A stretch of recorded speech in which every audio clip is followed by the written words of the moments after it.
Hello दोस्तों, आज की इस वीडियो में हम देखेंगे मार्कोनी-कॉफ का नियम। ठीक है, मार्कोनी-कॉफ का नियम अगर आप अच्छे से सीख लेते हैं तो कई बार 2 अंक में ये प्रश्न पत्र में पूछा जाता है और अगर आप इसे अच्छे से सीख लेते हैं तो रिएक्शन बनाने में भी आपको बहुत ही ज़्यादा सरलता होगी।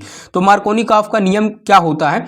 असममित एल्कीनों में हाइड्रोजन हैलाइडो यानी एचएक्स का योग क्या होता है, मार्कोनी-कॉफ के नियम के अनुसार होता है।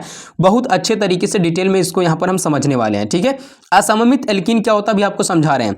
इस नियम में क्या होता है, एचएक्स का अणु का एचएक्स अणु जो होता है उसका ऋण वाला जो भाग होता है वो उस युग्म बंधित कार्बन परमाणु से जुड़ता है जिस पर हाइड्रोजन परमाणुओं की संख्या क्या होती है, न्यूनतम होती है। अब सबसे पहले आपको असममित एल्कीन पता होना चाहिए कि असममित एल्कीन किसे कहते हैं।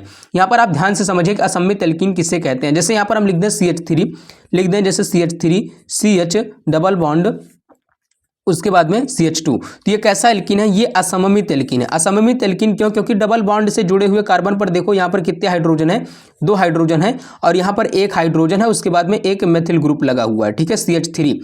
उसके बाद में अब यहाँ पर देखिए इस कार्बन पर जब तक इधर जो ग्रुप लगा हो सेम वही ग्रुप इधर भी लगा होना चाहिए।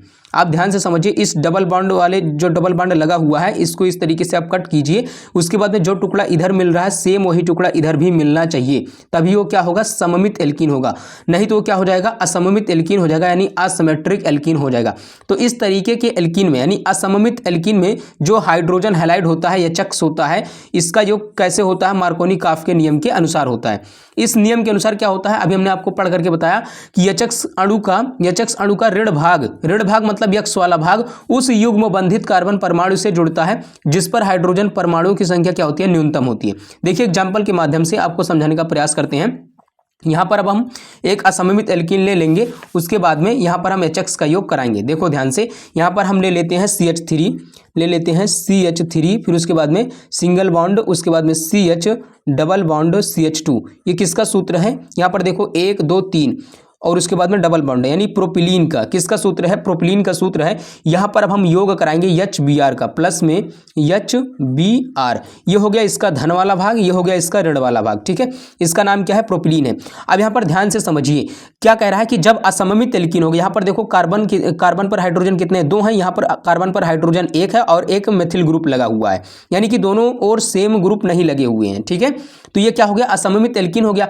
इसमें जो हाइड्रोजन हैलाइड का योग होगा वो किसके अनुसार होगा, मार्कोनी-कॉफ के नियम के अनुसार होगा। मार्कोनी-कॉफ का नियम क्या कहता है कि एचएक्स अणु का ऋण वाला भाग, एचएक्स अणु का एच यक्स, यहाँ पर यक्स आपका जो है क्लोरीन, फ्लोरीन, ब्रोमीन, आयोडीन ये सभी हो सकते हैं। ठीक है, यानी हाइड्रोजन परिवार के सदस्य हो सकते हैं। तो यहाँ पर जो ऋण वाला भाग होगा वो उस युग्म बंधित कार्बन परमाणु से जुड़ेगा जिस पर हाइड्रोजन परमाणु की संख्या क्या होगी, न्यूनतम होगी। हाइड्रोजन परमाणु की संख्या क्या होगी, न्यूनतम होगी। अब यहाँ पर ध्यान से देखो कि किस पर हाइड्रोजन परमाणु की संख्या न्यूनतम है। आप ध्यान से देखो तो यहाँ पर जब आप देखेंगे तो पाएंगे कि यहाँ पर हाइड्रोजन परमाणु की संख्या क्या है, न्यूनतम। यहाँ पर देखो 1 हाइड्रोजन, यहाँ पे 2 हाइड्रोजन है, तो इसका योग करेंगे तो कैसे लिखेंगे, यहाँ पर लिख देंगे CH3, लिखेंगे CH3 CH, लिखेंगे क्या CH3 CH, फिर उसके बाद में क्या लिखेंगे Br, उसके बाद में क्या लिख देंगे CH3। ठीक है, इस तरीके से लिख देंगे। अब ये क्या हो गया, ये हो गया आइसोप्रोपिल ब्रोमाइड। क्या हो गया, आइसोप्रोपिल ब्रोमाइड। अब आप इसका नामकरण चाहें तो कर दें। अभी हम आपको ये सिखा रहे हैं कि असममित एल्कीनों में हाइड्रोजन हैलाइड का योग कैसे होता है।